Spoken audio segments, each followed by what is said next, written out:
2021 সালের শেষের দিকে গিয়ে লঞ্চ হয় সনি ZV E10 ক্যামেরা। এর আগে আমি যে ক্যামেরাটি ব্যবহার করতাম সেটাও সনির একটা ক্যামেরা ছিল, সনি A6000। সেটার যে সমস্যা সেটা ছিল হলো সেটা 1080p একটা ক্যামেরা। আমার মনে হলো ক্যামেরার ভিডিও কোয়ালিটিটা আরেকটু ইনক্রিজ করা দরকার, 4K তে শিফট হওয়া দরকার। তো সব থেকে কম বাজেটে কোনটি বেটার 4K প্রোভাইড করতে পারে সেই চিন্তা করে আমার সনি ZV E10 ক্যামেরা। এরপরে অনেক দিন চলে যায়, প্রায় 1 বছরের মতো ক্যামেরাটি ব্যবহার করি। তো এই 1 বছর পরে কেমন আছে আমার সনি ZV E10 ক্যামেরা, আদৌ কি আমি এটা নিয়ে স্যাটিসফাইড, এর ভালো মন্দ সব কিছু আজকে আমি আপনাদের সাথে শেয়ার করব। বলতে পারেন এই বিগত দিনগুলোতে আমার ব্যবহার করার পরে যে এক্সপিরিয়েন্স হলো সেটাই আপনাদের সাথে শেয়ার করব।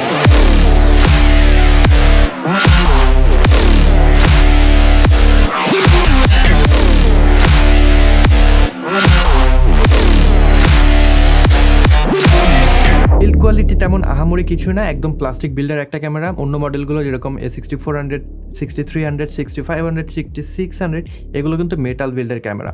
তো এটা প্লাস্টিক বিল্ড হওয়ার কারণেও আমার তেমন কোনো প্রবলেম ছিল না, কারণ আমি মোস্টলি ইনডোর কন্ডিশনে ভিডিও ধারণ করে থাকি।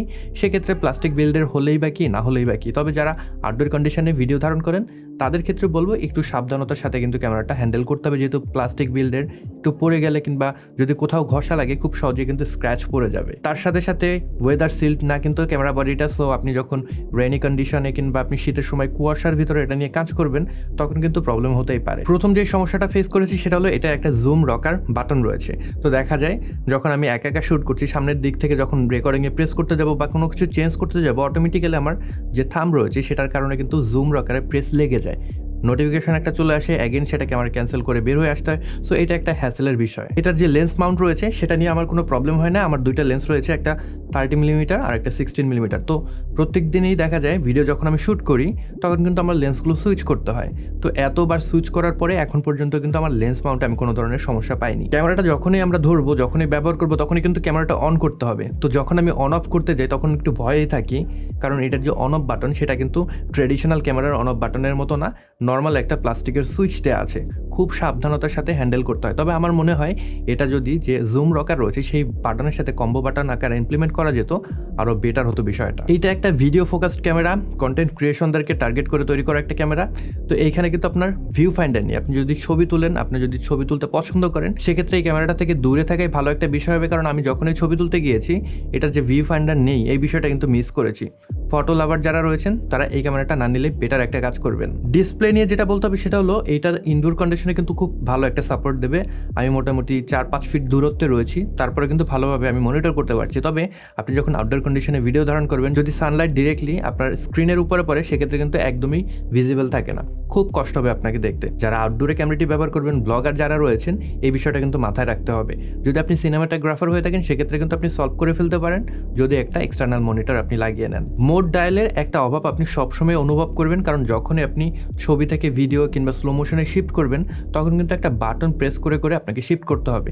এখন প্রবলেম যেটা হলো, আপনি যখন বাটনটা প্রেস করলেন ওটা কিন্তু ট্যাকটাইল একটা ফিডব্যাক আপনাকে দেবে না, রাবারি টাইপের বাটনটা।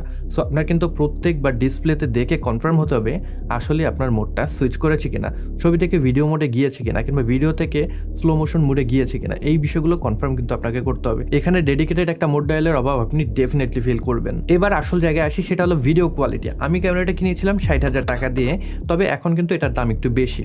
তা আমার মনে হয়েছে 60,000 টাকা খরচ করে এই ক্যামেরাটা কেনা আমার জন্য পারফেক্ট একটা চয়েস ছিল, কারণ এটার যে ভিডিও কোয়ালিটি নিয়েছে সেটা নিয়ে আমি পারফেক্টলি স্যাটিসফাইড। একটা ক্যামেরা কিনেছি আমি ভিডিও করার জন্য, সেখানে কিন্তু আমার কাছে মুখ্য বিষয় ভিডিওটাই, রাইট? তো এটার প্রথম যে সুবিধা সেটা হলো যখন ভিডিওটা রেকর্ড করছে এটার 6K একটা সেন্সর রয়েছে, সেটার ফুল রিড আউট নিয়ে সেটাকে ডাউন স্যাম্পল করে 4K আকারে আপনাকে দিচ্ছে। অন্যান্য ক্যামেরা দেখা যায় তাদের যে সেন্সর রয়েছে সেটা অনেক ক্রপ হয়ে যায়, সেই ক্রপ আকারে ভিডিওটা ধারণ করে। সেক্ষেত্রে কিন্তু আপনার যে লেন্সটা ব্যবহার করছেন সেটা অনেক বেশি জুমড ইন হয়ে যায়, অ্যাগেন কোয়ালিটির একটা ব্যাপার স্যাপার থাকে। তো এইখান থেকে আপনি ক্রিস্টাল ক্রিস্প একটা ভিডিও পাচ্ছেন, খুবই শার্প থাকে ভিডিওগুলো। এটি একটি 8-বিট ক্যামেরা, তবে এটা দিয়ে আপনি S-Log2, S-Log3 ইত্যাদি মোডে কিন্তু শ্যুট করতে পারবেন। এখন এগুলো কিন্তু খুবই ফ্ল্যাট প্রোফাইল। আপনি যদি 8-বিট ভিডিওতে S-Log2 বা S-Log3 মতন একদম এক্সট্রিম ফ্ল্যাট প্রোফাইল ব্যবহার করেন সেক্ষেত্রে এডিটের সময় কিন্তু আপনি খুব বেশি নাড়াচাড়া করতে পারবেন না, কারণ 8 বিট ভিডিওতে 10 বিটের মতন কিন্তু এনাফ ইনফরমেশন থাকে না। সো আপনি যদি মাইনর কিছু টুইক করতে যান সেক্ষেত্রে কিন্তু আপনার ভিডিওটা ভেঙে যেতে পারে। এই কারণে আমি যেটা করি, আমি কখনোই এসলক ব্যবহার করি না। আমি নর্মালি এই ক্যামেরাটা দিয়ে যখন শ্যুট করছি HLG3 ব্যবহার করি। আমার কাছে মনে হয়েছে ডাইনামিক রেঞ্জের কথা যদি বলি, দেন কালার প্রোফাইলের কথা বলি, কালার অ্যাকুরেসির কথা বলি, ইত্যাদি বিষয় সব কিছু মিলিয়ে HLG3 এটার জন্য বেস্ট কালার প্রোফাইল। সো সেই HLG3 ব্যবহার করি এই ভিডিওটা আমি শ্যুট করছি। এটা ছিল কালার গ্রেড করার আগের অবস্থা, এবং কালার গ্রেড করার পরে এরকম একটা রেজাল্ট কিন্তু আমি নিয়ে আসতে পারছি। এবার আসা যাক অটো ফোকাসের বিষয়। আপনি যদি কন্টেন্ট ক্রিয়েটর হয়ে থাকেন, একা একা ভিডিও শ্যুট করেন, সেক্ষেত্রে কিন্তু আপনার জন্য বেস্ট একটা চয়েস এটা হতে পারে, কারণ এটাতে আই অটো ফোকাস রয়েছে, ফেস ডিটেকশন রয়েছে। আপনি 4K-তে কিংবা 1080p-তে ভিডিও শ্যুট করলে আপনাকে সবসময় ফোকাসে রাখবে, সেই নিশ্চয়তা কিন্তু ক্যামেরাটি দিবে। তবে এখানে একটা কথা রয়েছে, সেটা যদি আপনি 4K-তে রেকর্ড করছেন, তবে আপনি এটার যে ফিচার রয়েছে প্রোডাক্ট শোকেস ফিচার, সেটাকে টার্ন অন করে রেখেছেন, তখন কিন্তু এই যে হাইব্রিড সিস্টেম রয়েছে অটো ফোকাস, সেটা কাজ করবে না, শুধুমাত্র কন্ট্রাস্ট ডিটেকশন কাজ করবে। সেক্ষেত্রে ফোকাসটা কিন্তু ছেড়ে দিতে পারে। অ্যাগেন আপনি যদি 120 FPS-এ শ্যুট করেন, স্লো মোশনে ভিডিও শ্যুট করেন, সেক্ষেত্রে কিন্তু হাইব্রিড অটো ফোকাস সিস্টেম কাজ করবে না, শুধুমাত্র কন্ট্রাস্ট ডিটেকশন অটো ফোকাস কাজ করবে। তো এই বিষয়টা মনে রাখবেন। ওভারঅল প্রাইসের কথা চিন্তা করলে ভিডিও কোয়ালিটি, ভিডিও ফিচার এবং অটো ফোকাস, সেগুলো কিন্তু এই ক্যামেরা থেকে আপনি দুর্দান্ত পাচ্ছেন। আপনি যদি সিনেমাটোগ্রাফার হয়ে থাকেন, আপনার যদি ফিল্ম মেকিংয়ে আগ্রহ থেকে থাকে, সেক্ষেত্রে শেখার অনেক বিষয় এখানে পেয়ে যাচ্ছেন, ডিফারেন্ট কালার প্রোফাইল পেয়ে যাচ্ছেন। আমার কাছে মনে হয় কন্টেন্ট ক্রিয়েটর এবং ফিল্ম মেকারদের জন্য বেস্ট বিগিনার চয়েস হতে পারে এই ক্যামেরাটি। এইটার ভিতরে একটা বিল্ট ইন মাইক্রোফোন রয়েছে, যেটা 3 ক্যাপসুলের একটা মাইক্রোফোন।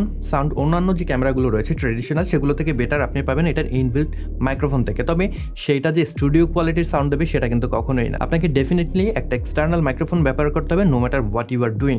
যেরকম আমি কিন্তু আমার অডিওগুলো সবসময় এক্সটার্নাল একটা মাইক্রোফোনে রেকর্ড করি, এক্সটার্নাল একটা অডিও রেকর্ডার ইউজ করি। আমি কখনো ক্যামেরায় ব্যবহার করি না। ক্যামেরার যে মাইক্রোফোন রয়েছে সেটার অডিও শুধুমাত্র স্ক্র্যাচ অডিও এবং রেফারেন্স হিসেবে আমি ব্যবহার করি, সবসময় আলাদাভাবে আমি রেকর্ড করি। কেন রেকর্ড করি আলাদা সে বিষয়ে আমি আগেও বলেছি। তবে সাধারণভাবে যদি বলি, আপনি যদি বেটার কোয়ালিটির অডিও পেতে চান, সবসময় আপনাকে অডিওটা আলাদাভাবে ডেডিকেটেড কোনো অডিও রেকর্ডারে কিংবা অডিও ইন্টারফেস ব্যবহার করে রেকর্ড করতে হবে, তাহলে অডিওটা অনেক বেশি বেটার পাবেন। চার্জ নিয়ে আপনি ক্যামেরাটিতে প্রচুর প্যারা খাবেন। আপনি যদি ব্লগার হয়ে থাকেন, বাইরে যখন যাচ্ছেন সারাদিনের জন্য, মিনিমাম আপনাকে 3 থেকে 4টা ব্যাটারি নিয়ে কিন্তু যেতে হবে, কারণ এটার যে ব্যাটারি রয়েছে, আপনি যদি ভিডিও ধারণ করেন কন্টিনিউয়াসলি, মোটামুটি ঘন্টাখানেকের মতন একটা ব্যাকআপ পাবেন। আর আউটডোর কন্ডিশনে যদি অনেক গরমের ভিতরে ভিডিও ধারণ করেন, সেক্ষেত্রে কিন্তু সেই চার্জের পরিমাণ আরও ড্রামাটিক্যালি ডিক্রিজ হতে পারে। সেই কারণে এক্সট্রা ব্যাটারি রাখতে হবে। যারা স্টুডিওতে ভিডিও শ্যুট করেন, সেক্ষেত্রে যেটা বলবো, আমি যখন ভিডিও শ্যুট করছি, আমি মোটামুটি 60 থেকে 70-80 মিনিটের মতন একটা টানা রেকর্ডিং ব্যাকআপ পেয়েছি। তো আপনারা যদি আমার মতন অল্প সময় ধরে ভিডিও ধারণ করে থাকেন, 10 বা 20 মিনিট টানা, সেক্ষেত্রে কোনো প্রবলেম হবে না। আর যদি আপনি কন্টিনিউয়াস ভিডিও ধারণ করে থাকেন, সেক্ষেত্রে কিন্তু এটার ফিচার রয়েছে, আপনি পাওয়ার ব্যাঙ্ক দিয়ে এটাকে পাওয়ার দিতে পারবেন। আপনি যদি একটা পাওয়ার ব্যাঙ্ক ব্যবহার করেন, সেক্ষেত্রে কিন্তু আনলিমিটেড একটা ব্যাটারি পেয়ে যাচ্ছেন। সো এটা নিয়েও কিন্তু তেমন প্যারার কোনো বিষয় নেই। শুধুমাত্র যারা ব্লগার রয়েছেন তাদেরকে এক্সট্রা ব্যাটারি ক্যারি করতে হবে। আরেকটা ভালো বিষয় সেটা হলো, আমি এখন পর্যন্ত এই ক্যামেরাটা গরম হয়ে বন্ধ হয়ে গিয়েছে কিংবা রেকর্ডিং লিমিটের জন্য বন্ধ হয়ে গিয়েছে সেটা কখনোই লক্ষ্য করিনি। সবসময় কিন্তু টানা সাপোর্ট দিয়ে গিয়েছে।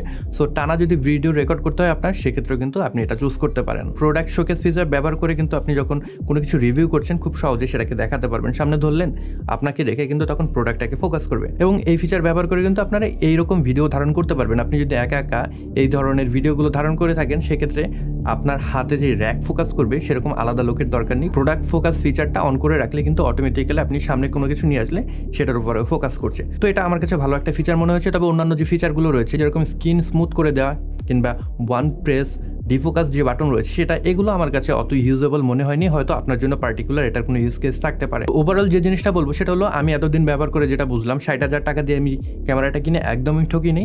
আমার বরঞ্চ উচিত ছিল তখন আরেকটা এরকম ক্যামেরা কিনে রাখা, যাতে করে আমি বিকাম হিসেবে ইউজ করতে পারি।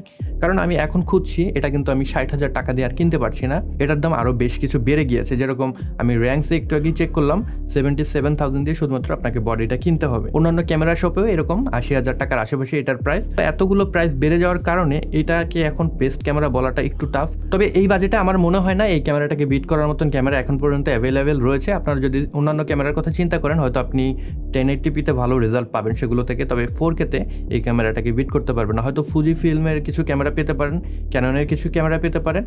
আর এটার যদি ডিরেক্ট কম্পিটিটর বলি, সেক্ষেত্রে সনির A6400, সেটার কিন্তু দাম এটার থেকে বেশ কিছুটা বেশি। তো এই বাজেটে আপনার যদি বাজেট থেকে 4K যদি দরকার হয়, এখন পর্যন্ত আপনারা কিন্তু এই ক্যামেরাটা নিতে পারেন। তো সবাই ভালো থাকবেন, সুস্থ থাকবেন। এই ভিডিওটা যদি ভালো লেগে থাকে, সেক্ষেত্রে ভিডিওটিতে একটি লাইক দিয়ে যেতে পারেন, এবং এই চ্যানেলে যদি আপনি নতুন হয়ে থাকেন, সাবস্ক্রাইব করে রাখতে ভুলবেন না। I'll catch you guys on the next one. Until then, good bye.